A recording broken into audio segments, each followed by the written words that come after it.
Hi Chase, hi Rudy, hi Hi. Drew, Sophia Soda with the Nerds of Color. Hi, Sophia. Hi. How Love are you? this show. Okay. It is so good to see you all. Congratulations on another incredible season. And Thank we you. are going to be talking spoilers because there are a lot of good things to talk about for part one. Whoa. So We we're are going to be gonna be diving in. Okay. Rudy, I would love to start with you because the cliffhanger of JJ finding out that Luke and the woman who left him weren't actually his parents was definitely a lot. Yeah. He has so much Cool. trauma. He has so much trauma tied to those aspects of his childhood. Can you preview kind of for part two how he's going to process this along with who his real parents are and what that was like for you to explore? Yeah, like it was a shock to myself. Like Gary, I've always pictured as like, oh, that makes so much sense. And then when, in his version of Luke, is just so like, yeah, that makes so much sense in JJ's brain. So then it was also a shock to me. And then finding out that that's where they went with episode 5, I thought like, okay, that's gonna really shock JJ in a sense of where it's like he's gonna lose complete identity of like who he thinks he is.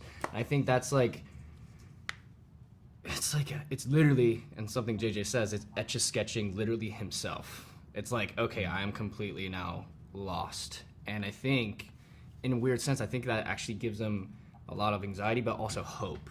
So there's like, maybe there's a version of me that I can find out that I'm not, that I wasn't in the past.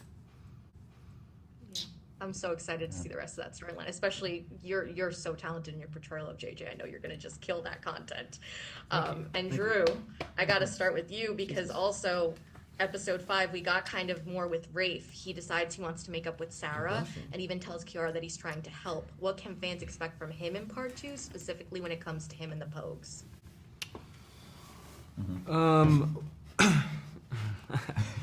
Well, I mean, I think what you're seeing this year with Rafe, I don't know. He's in a period of maturing. I think there's been 18 months since we picked up in the story. He's lost the most important person in his life, and I think he realizes the weight of that loss. The only way to healing through that loss is to reconnect with people. And so yeah, I think he's in a period where he wants to find a bit of peace in himself. So yeah, and we'll see if that is true or not. Flip a coin. Yeah. Find out. Part 2. Isn't that, it's always how it is with Rafe, but I love when you guys all have scenes together, so that Yeah. selfishly I'm ready for it. Super fun. But Chase, I feel like last season, John B saw his dad in a whole new light. Yes. Can you talk a little bit about how those memories combined with the loss of Big John are affecting how he's dealing with the treasure hunt going forward? Because in episode 5, we had that gun scene, and he was thinking of his dad murdering, Yeah. on the last treasure hunt, and I think it clearly affected him. Yeah, I mean, I think when you have such a colossal loss like that, and I do think John B sort of created a fictional version of his father and the idea of getting back with him. And then once he was faced with reality and he realized that he was actually the same guy who left him to go treasure hunt, despite all of that, you're still losing a parent. And that loss has a level of trauma that takes time to sort of sit with. And so we're seeing him battle that in the same space of trying to do what's right in a world where they need money. And the one thing that they know how to do and do well, is find treasure. And when he hits that point where he does pull the gun, I think it's a huge realization for him that there is a biological connection to his father, and some of the choices that he has made and his father have made are sort of starting to intertwine. So I think it's a huge reflection point for him on how to move forward after that. Yeah. And lastly, very quick, do any of you have any favorite improv scenes from part 1? Uh, I don't really improv, so yeah, You guys you're take it away. pretty on. bullshit. I don't really do anything. I don't really. I can't think of anything. I like when I look from one actor to another, and that's not what's scripted. Like if I look from you to Rudy versus Rudy to you. We had an improv thing. We were on the bike, and there was a few like fun jabs we threw at each other when we were doing, On the motorcycle? On the motorcycles. Well, yeah, I remember you almost Flipping over. fell off. Yeah, That was what happened. That's scripted. was terrifying. That's not an improv. No. Anyway, but yeah, no, we I liked our whole scene, like a lot of the scene where John B comes up to JJ and he's like, "All right, dude, let's do the shit." Sorry. We had a lot of kind of improv bits in that scene, and I'm glad it got to play out the way that it did. Oh no, it was because we were a little worried it was going to get chopped up and be shorter, but the whole thing of like, "Where's your bike?" Yeah, we had a fun phone call right before that day, Yeah. and we talked over some stuff, and we're like, let's just go with it, and they kept it all. Yeah. Love it. Well, thank you all so much for your time. I can't wait to see part 2. I am literally on the edge of my seat, and it's always a pleasure speaking with you guys. Thank Good you. to see you again. so much. Thank you so Sophia. much. Thank Bye you. bye. Hi, Madison. Hi again. Hi again. I am so excited to be talking with you guys about this season, and I gotta talk spoilers because, I mean, part 1, guys. Right. Let's dive into it. So good. Amazing performances as always. Thank you. Madison, I gotta start with you though, because one of the scenes that really stuck out to me from this season was the turtle hatch. I can't Okay. why. I just loved it so much. Me too. I loved it. I can't explain to anyone why, but I need to talk about it with you. Let's. So, What do you want to know? I love how all the Pogues acted with Kiara in that moment with the actual turtle hatch. But then when she confronted the kooks, I love that JJ was like behind her and letting her take charge in that moment. What were your thoughts when you originally read it, and did it feel significant while you were filming it? I'm not gonna lie, like, I cried, like, tears down my face when I first read it, and I didn't know why I had that reaction. I was like, why is this so sad? I was like, I felt so sad for the turtles. I felt so, like, I felt this scene actually very deeply. I'm glad I'm not the only one. No, you're not. You're not. I was like, what the hell? I was like, dry it up. But there is, I think for this character, for Kiara, this is like something that she's talked about loving for so many seasons, and her seeing it finally I was really excited that we were like seeing that, like something that was mentioned like so like early on, like into fruition. You see like this is Kiara's joy, like this is what makes her happy, and you're seeing it like for the first time of like Kiara's heart and her care for the world. I feel validated now.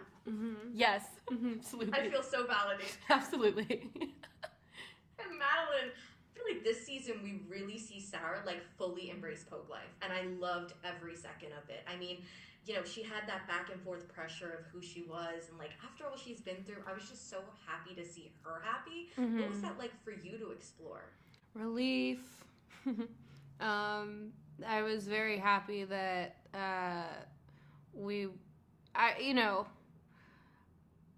of course, it was very fun to explore like the 1 foot in one world, 1 foot in the other. But at some point, I was ready for Sarah to make a choice. And I think it was nice. It was nice to see her fully embrace her new home, her newfound family, her new friends, or her, her chosen family, her best friends, these people that she's been on these wild, crazy rides with. So it was nice, and I've been wanting that for a while for her. Yeah, I think fans are going to be very happy that you're not crying this season a lot. Well, I can't speak for part 2, but I don't know if you know, but every time a trailer comes out, they're like, "Can we have Sarah not be in pain?" Like, right. I know. Yes, I do get that quite a lot. Yeah. Right. But you're so great at it though. Like, you are really good at it. You are great at it. Thanks. I know. Sometimes I'm like, I should stop. If Sarah cries, Madison's crying. Sarah's a Cancer, I think. Oh, For yeah. yeah.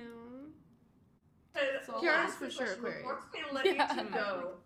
For part 2, can you tease for me what you think the most significant relationship moment for your individual characters is? Like relationship. Yeah. Just Just a little teaser. I know we can't do spoilers, but just Of course. a little teaser to get those fans. Oh gosh, it's impossible to not spoil, but just more of the same, more of the camaraderie, more love. That's More love. more love, more. More. Yeah. You're like, that didn't answer anything. I'm sorry. I liked it. Very diplomatic. Very diplomatic. Madelyn, anything to add? No, I loved I love the diplomacy here. Yes. I love the vagueness. We love Editors in vague. chief of Vague magazine. You know, love. Follow that note. Much love to the two of you. I can't wait to see part 2 and amazing work, both Thank of you. I you. can't wait for the next time we get to speak. Yes. Thank you. Bye. Thank you. Hi, Carlacia. Hi, Jonathan. Hi, I'm so excited to Sophia. speak with you two together. I mean, this is like the most iconic interview pairing. Love it. And this season is fantastic. I'm not surprised, but we are going to be talking spoilers for part 1 because we have a lot to dive into. Carlacia, I got to start with you. I feel like we see a very different side to Cleo after Terrence is killed, Yes. especially because it was in front of her. Can you talk a little bit about that and how you approach that storyline? Excellent work, by the way. Thank you so much. It was heartbreaking to do and to portray for Cleo because she hasn't had any one constant in her life, and Terrence has been the person who's known her the longest, and he didn't get to see like how she was doing, like the way they kind of separated. She went her way. She never really got to say goodbye. She never really got to atone for like what happened, and then before they could get to have that conversation, he dies. So just like leveling that as a character and as an actor, and me personally being so close to Terrence, and Terrence has always been like great to me, and just putting all of those feelings, it was a moment. It was a moment. Can you see me about to cry right now? We have more questions to go. We can't be crying on the first one. Oh my gosh. Jonathan, after things didn't work out with Kiara, it's just so nice to see Pope happy and in love with Cleo. Their relationship is like one of my favorite aspects of this season. What is it like for you to explore that side of him? And why do you think it's such a perfect relationship for him? Because it does feel perfect. Yeah, I think last season they kind of like, we just really got to see them get together. We didn't get to see what they would be like if they had actually like explored being together for a while. In my headcanon and my backstory, this is Pope's like first serious relationship.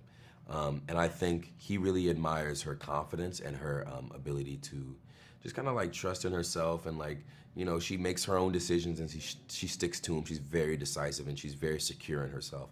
And I think Pope really admires that about her. So of course that's what like what attracts him to her, what attracts her to him, so I think it only like makes sense that they're together now, and we got to kind of see them settle into each other and not be so awkward with each other. Like they're in a really nice relationship.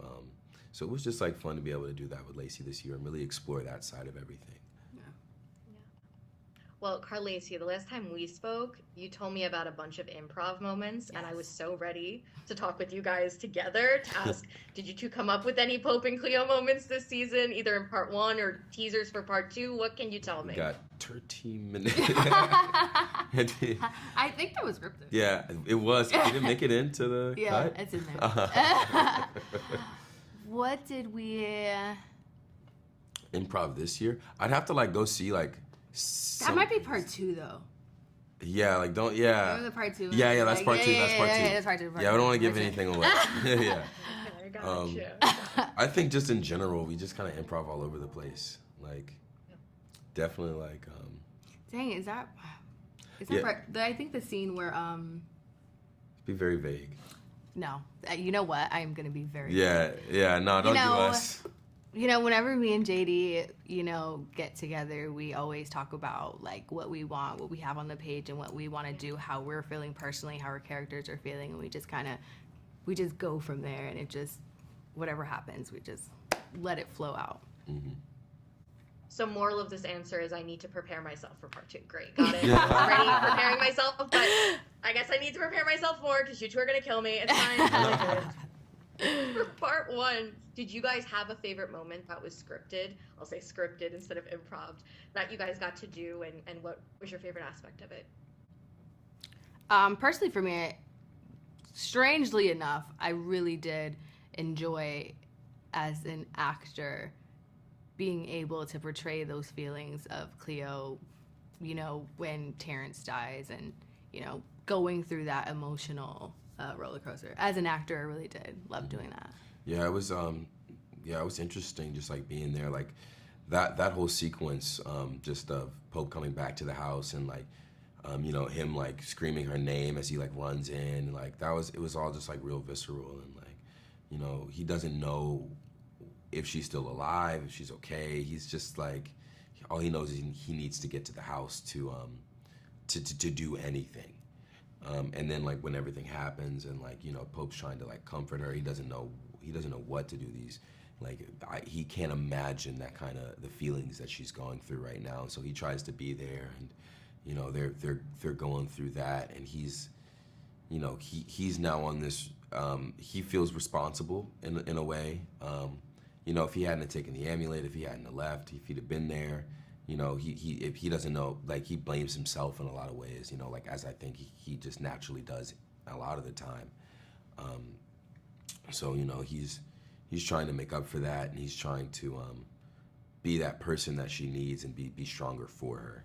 And, we kind of see that expand in part 2. Well, I can't wait for part 2. You guys got me so hyped. But thank you so much for your time. It's really always a pleasure speaking with you guys. Thank you so much. Thank you for being such a fan. So much. Oh, please, you can tell, right? I know. I was like, yeah. Love you guys. Thank you. Thank you. Bye. The lectures, fanboys, professional artists, and professors. Maybe a nerd who's just like you, talking about the things that you like too. So I invite you to the NOC. In full color, you see me. The hard knock life, comics, movies, and TV. Yeah, pop culture with a different perspective. Watch it on your screen, hit play, so check this.